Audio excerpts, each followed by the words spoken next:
Welcome back to Grammar Grade 12. This is Unit 1, Lesson 8, and today we turn to the word that adds color to everything, the adjective. If a noun names the thing, an adjective describes it. It tells us which one, what kind, how many, or how much. We'll look at ordinary adjectives, the little articles a, an, and the special ones that follow a linking verb, proper adjectives built from names, and even nouns that step in to do an adjective's job. Let's get into it. Let's start with the job. An adjective modifies a noun or a pronoun.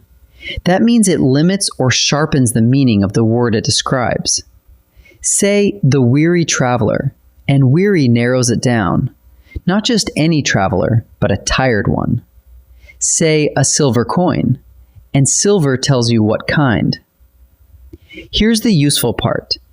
Any true adjective answers one of 4 questions about the noun. Which one? What kind? How many? Or how much? Whenever a word is answering one of those 4, you're looking at an adjective. Now the 3 tiniest adjectives in the language, a, an, and the articles.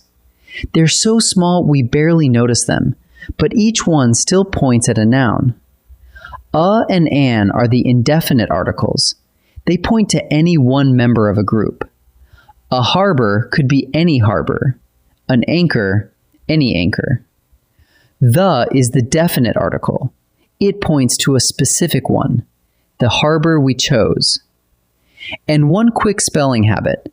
Use an, not a, before a vowel sound. An hour, an idea. It's the sound that matters, not the letter. Most adjectives sit right in front of their noun, but here's one that stands apart. Look at this sentence. The harbor looks calm. The adjective, calm, isn't next to harbor at all. It comes after the verb. That's because looks is a linking verb, and a linking verb reaches back and connects the subject to a word that describes it. So calm describes the harbor, not the action. We call that a predicate adjective. It lives in the predicate, after the linking verb, yet it points all the way back to the subject. Watch the arrow travel from calm back to the harbor. Next, a fancier kind, the proper adjective. A proper adjective is formed from a proper noun, a name, and it describes a noun the same way any adjective does. Shakespeare gives us a Shakespearean sonnet. Victoria gives us a Victorian novel. Japan gives us Japanese art. Notice the common endings that build these words. An, ian, en, is, ish. And here's the one rule you must never forget. Because it comes from a name, a proper adjective always keeps its capital letter, no matter where it sits in the sentence. Here's a clever move the language makes. Sometimes a noun does an adjective's job. Look at a winter coat, or the school library. Winter and school are ordinarily nouns, but here each one sits in front of another noun and describes it. Winter tells you what kind of coat. School tells you which library. When a noun works like that, we say it's used as an adjective. The test is the same as always. If the word answers which one or what kind about the noun beside it, then in that moment it's acting as an adjective. Let's turn all of that into one quick check.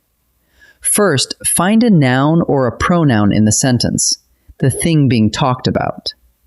Second, ask the 4 questions of the words around it. Which one? What kind? How many? How much? Third, any word that answers one of those questions is an adjective, whether it sits before the noun or reaches back across a linking verb. And one last reminder, don't overlook a, an, and the. Those little articles are adjectives too, and they count every time. All right, let's try some together. In this first set, I'll read a sentence, and your job is to find the adjective and name the noun it modifies. Pause the video and decide before I reveal each answer. The ancient lighthouse guided every ship home. Look for the describing word. Ancient tells us what kind of lighthouse it is, so ancient is the adjective, and it modifies the noun lighthouse. Guided is a verb, and home here tells where, not what kind. So the answer is ancient, modifying lighthouse. A Norwegian sailor charted the icy coast. Here there are actually a few adjectives, but let's take the capitalized one. Norwegian is a proper adjective. It comes from the name Norway, and it tells what kind of sailor. So Norwegian modifies sailor. And notice it keeps its capital letter, exactly as a proper adjective should. She packed a heavy wool blanket. Heavy is clearly an adjective, but watch the word wool. Wool is normally a noun, the material itself. Yet here it sits in front of blanket and tells you what kind. That makes wool a noun used as an adjective. So the noteworthy answer is wool, doing an adjective's job. Now let's test one idea in particular. In each sentence, find the adjective and decide, is it a regular adjective sitting before its noun, or a predicate adjective that follows a linking verb? Pause and choose before I answer. The old map felt fragile. Now, old is a regular adjective, sitting right before map. But look at fragile. It comes after the verb felt, which is a linking verb, and it describes the subject, the map. Because it follows a linking verb and points back to the subject, fragile is a predicate adjective. A brilliant navigator studied the stars. Find the adjective. That's brilliant. Where does it sit? Right in front of the noun navigator, describing it directly. There's no linking verb reaching back here. Studied is an action verb. So brilliant is just a regular adjective in its usual spot before the noun. After the long voyage, the crew seemed exhausted. There's long up front, a regular adjective. But the word we want is exhausted. It comes after seemed, a linking verb, and it describes the crew, the subject of the sentence. Reaching back across that linking verb to the subject makes exhausted a predicate adjective. Let's gather what we learned. First, an adjective modifies a noun or a pronoun, and it always answers one of four questions. Which one, what kind, how many, or how much. And remember that the little articles a, an, and the belong to the family too. Second, some adjectives play special roles. A predicate adjective follows a linking verb, but still describes the subject. And a proper adjective is built from a name and always keeps its capital.